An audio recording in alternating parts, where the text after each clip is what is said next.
Bienvenidos nuevamente. Vamos a dar comienzo a la mesa 2 de esta primera jornada, titulada Entornos de enseñanza y aprendizaje. Vamos a darle la bienvenida a quienes nos acompañan en esta mesa: Lucía Saibene a mi izquierda, Gustavo Bentancur, Luciana Goñi. Luego tendremos la participación de Jorge Ortús en Zoom y al final Matías Merovich, quien va a estar cerrando esta mesa. Vamos a comenzar entonces con Lucía.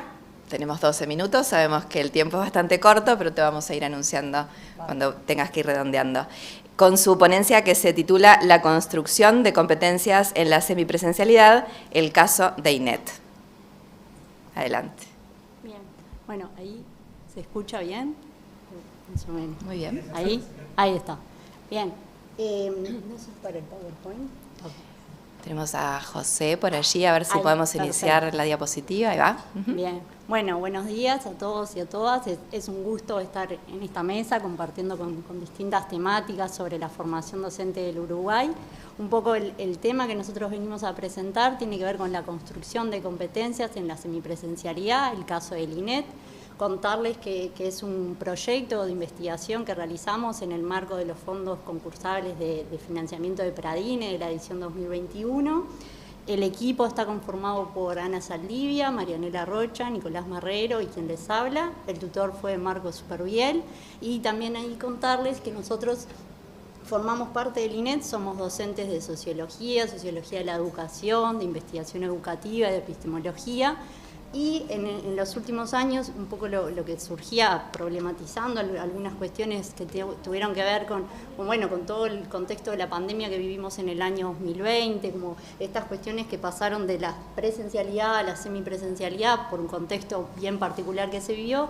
Ahí también nos empezamos a replantear y a analizar algunas cuestiones que en realidad en el INET ya venían trabajándose, como es la modalidad semipresencial. Bueno, entonces ahí, ¿qué pasaba con el acceso, con la permanencia de los estudiantes en estas modalidades, que en algún momento particular fue algo puesto en juego, que tomó mucho más protagonismo, pero también, por otro lado, existían algunas modalidades que se venían desarrollando y, bueno, en este último tiempo, justamente también capaz podemos pensar como las propias jornadas que estamos ahora desarrollando, tiene esto como más instalado de la virtualidad y la presencialidad, esas cuestiones más híbridas que, bueno, es importante analizar y seguir reflexionando. Acá voy pasando a ver. Ahí, no sé, bueno, capaz que sea un poco más chico, pero contarles que los objetivos generales y los objetivos específicos tenían que ver, en el caso de este proyecto, en conocer los significados construidos por los docentes y estudiantes de la carrera de maestro técnico sobre el desarrollo de las competencias en la modalidad semipresencial en el marco del Plan 2017 en el INET, que es el que está todavía vigente. Como objetivos específicos que se desprendían un poco como de esa gran pregunta inicial que nos planteábamos, tenía que ver con cómo se conoce o cómo se construyen la enseñanza y el aprendizaje en esta modalidad, y después también algo como bien característico del INET, que es el Instituto Normal de Enseñanza Técnica, esto de la formación y de los contenidos específicamente técnicos que los diferencia un poco de los otros institutos. Se escucha muy bajo. Ahora sí. Nada que ver. Bien, entonces, en ese sentido, el objetivo 2, el objetivo específico 2, iba bien directo como a la característica central del INET en relación a lo que es la formación docente en Uruguay, bien específicamente. Y por último, analizar los significados construidos por los estudiantes y docentes en torno al desarrollo de las competencias en la formación semipresencial.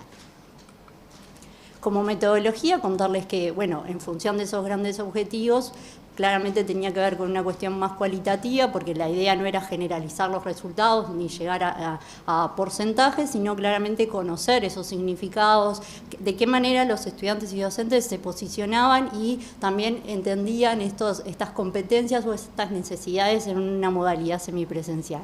La estrategia metodológica tuvo que ver con el estudio de caso, que refería específicamente a una institución, como recién nombramos, que es el INET.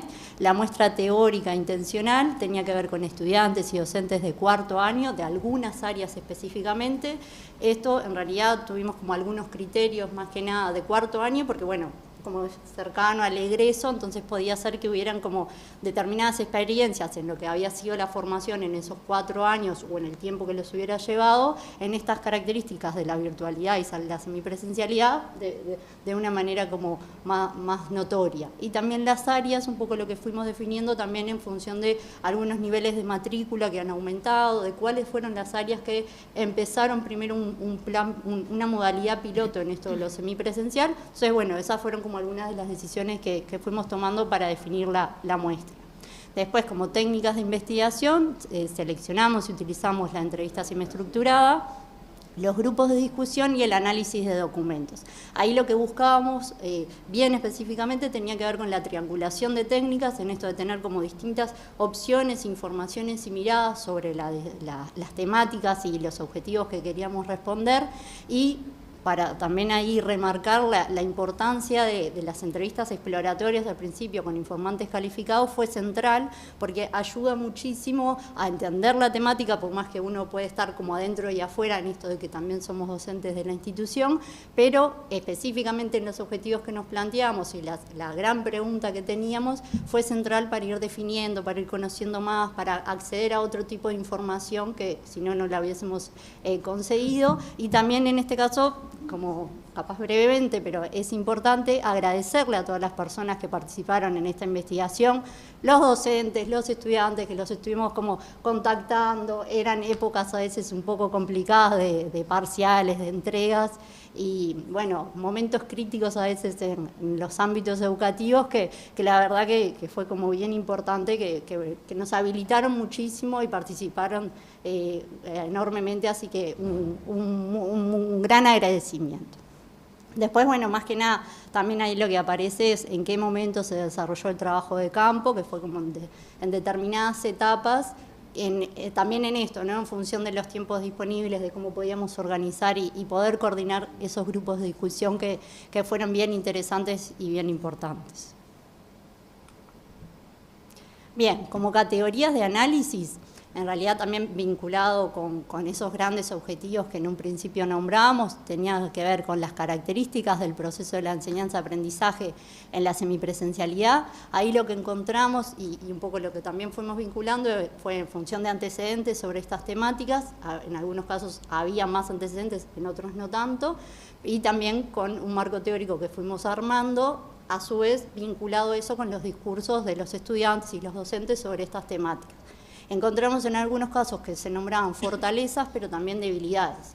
Fortalezas como el acceso, el perfeccionamiento profesional, fue como bien destacado en esto de que hay algunas personas que viven en distintas partes del país, entonces, bueno, lo semipresencial habilita y es un mecanismo de acceso importante, como también la disponibilidad de tiempos y de que no tienen los traslados que si hubiera sido en formato presencial. Por otro lado, el rol activo y en solitario, el carácter asincrónico y algunas estrategias didácticas eran planteadas como con algunas debilidades o dificultades, porque si bien hay una importancia, o hay como esto de remarcar el rol activo de los estudiantes, esto de que en algunos casos quedan como un poco en solitario, era mencionado como con algunas debilidades y que se vincula después con lo que vamos a plantear a continuación de las trayectorias, podía llegar a incidir esto de quedar perdido del sistema y a veces en algunos casos terminar abandonando y no completando esa formación semipresencial. También surgían aspectos como la semestralización y la numerosidad de estudiantes en núcleo de formación profesional común, que eran aspectos como que en algún punto deberían ser repensados o replanteados, porque la semestralización, si bien lo veían en algunos aspectos como algo que organiza los contenidos y que muchas asignaturas lo tienen como instalado, también en algún punto se nombraba que se pierde en algún sentido, aparte de la presencialidad y la semipresencialidad, bueno, cuando eran cursos anuales que pasan a ser semestrales, hay como algunas características de los tiempos y de las disponibilidades que es como necesario seguir pensando. Y por el lado de la numerosidad en el núcleo profesional, en el primer año, también era como algo que se marcaba, que no siempre a veces la numerosidad y la matrícula después se refleja en los niveles de egreso. Entonces son cuestiones como un poco en tensión para seguir pensando.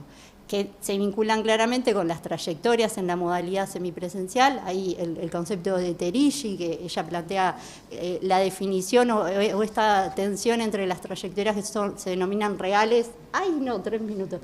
Bueno, voy nombrando más rápido. Y teóricas, ahí encontrábamos que la formación técnica previa a INET, el ejercicio de la docencia y la importancia de generar redes entre compañeros del curso ayudaba muchísimo al sostenimiento de las trayectorias. O sea, los estudiantes que tenían formación previa y ejercían la docencia desde algunos años, al haber ingresado al INET, les resultaba un poco más fácil el transcurso en la semipresencialidad que los estudiantes que no lo tenían. Entonces, bueno, ahí surgen como esas categorías a poner también un poco de atención. Después, las características de la formación docente en la educación técnica, esto fue como un punto como bien central en lo que tiene que ver el INET específicamente. Se nombraba mucho la práctica en la UTU, los contenidos, el rol del docente adscriptor como acompañando estos mecanismos, y en algunos casos la dificultad en contar con materiales y convenios institucionales que ampararan esas prácticas y el desarrollo de esa gestión institucional que no siempre se da de la mejor manera. Un concepto clave que surgía en el grupo de discusión de los docentes tenía que ver con esta palabra que está como remarcada, el desafío, ¿no? Es qué pasa con las personas que ingresan al INET y qué pasa en las clases a los docentes también, con personas que ya tienen algunos saberes previos y tienen un desarrollo profesional mucho más amplio, con otras personas, otros estudiantes que recién ingresan al INET y van adquiriendo saberes en el transcurso de la carrera. Para los propios docentes de los talleres técnicos en el INET, eso constituye en algunos puntos un gran desafío para seguir pensando esa tensión entre los saberes adquiridos y previos. Y por último, el significado construido sobre las competencias. Se puede decir que existen 3 grandes enfoques que existen como en tensión, o hay algunas perspectivas analíticas contrapuestas, que tiene que ver con un enfoque de capital humano, un enfoque socioconstructivista y un enfoque neomarxista. Ya voy cerrando, y en ese caso, un poco lo que está como por detrás de estos enfoques en tensiones, también el lugar que se le da a la educación y el trabajo, si es algo dicotómico, si es algo integral, o de qué manera se plantea las competencias en ese sentido en cada perspectiva analítica con los autores que se planteaban allí. Como conclusiones, a grandes rasgos para ir cerrando, la necesidad de generar acuerdos y convenios institucionales que garanticen el aprendizaje equitativo entre los estudiantes de cursos semipresenciales y presenciales. Esto era como bien referido a los espacios de práctica docente y esos mecanismos que a veces es necesario seguir aceitando en la gestión institucional. El continuar fortaleciendo la preparación de los docentes en el manejo de herramientas informáticas. Ahí el punto central entre la comunicación y el vínculo docente, estudiante, institución surgía como con fuerza y con frecuencia. También en esto de pensar las trayectorias de los estudiantes y de que no queden perdidos, es necesario como un mayor engranaje entre los docentes y la institución para acompañar a los estudiantes y hacer ese seguimiento. En ese sentido, también vinculado la mayor movilidad en las trayectorias educativas, esta heterogeneidad que se ve como en los últimos tiempos en el ingreso a INET de una población distinta a la que en algún momento se planteaba, genera esa tensión entre los contenidos técnicos y cómo se va generando y profesionalizando la tarea docente. Y por último, mencionar que la construcción de competencias, en el caso de los estudiantes no quedó, existía cierta dificultad en ver cómo se definían las competencias, y se planteaba que era un término bastante polisémico, pero sí se vinculaba bastante con el saber enseñar, con el ser docente, pararme adelante de una clase, ver cómo lo explico. Y en el caso de los docentes, el aprendizaje estaba relacionado con la práctica profesional, la aplicación en un contexto social y particular situado. Como bien específicamente ahí podríamos llegar a asociarlo con el enfoque más socioconstructivista de los que nombrábamos en la PowerPoint anterior, y esta importancia de la reflexión y retroalimentación entre la teoría y la práctica, ¿no? Eso surgía en varios discursos de los docentes entrevistados que, a ver, lo que ellos nos decían es que es un término polisémico que surge ahora con mayor protagonismo, pero en algunos institutos como el INET y en otros de formación docente es algo que ya se viene analizando y problematizando desde las distintas salas y los distintos colectivos. Entonces, bueno, eso un poco para nombrar qué es la especificidad de la formación docente del INET, esta cuestión de la teoría y la práctica y específicamente el área y el campo de trabajo que se necesita seguir pensando. Gracias. Muchas gracias, Lucía. Te pedimos disculpas por la tiranía del tiempo, pero Cronos no perdona.